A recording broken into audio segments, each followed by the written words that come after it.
Start off by removing the doorbell cover. When you remove the doorbell cover, you will see that there are 3 different spots that you can hook up onto. There's one labeled front, that is for the front doorbell. One labeled rear, which is for the rear doorbell. And trans, which is a common spot for the power from the transformer. You need to determine whether you're hooking this doorbell to a front door or a back door. They should be labeled appropriately and you should be able to use those spots. So the first thing that you need to do is attach the power kit to the Chime box. You'll find in the pieces the power kit as well as the leads that attach onto the doorbell chime.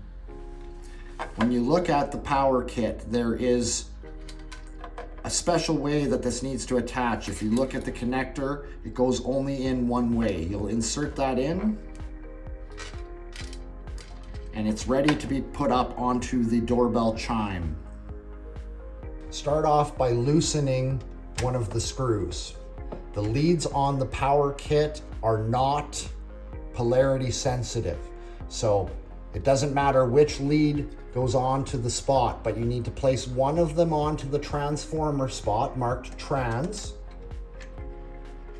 and screw it down.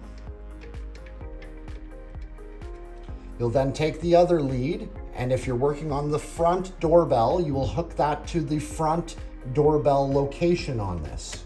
So loosen the screw, slide the piece under, and tighten the screw back down. Once you've completed installing the power kit, if you have some double-sided sticky tape, you can place it onto the side to put it onto the side of the doorbell. You can also, if the doorbell cover won't go on, you can put the cover on with the kit to the side of it, or you can just tuck it under the side and put the cover on.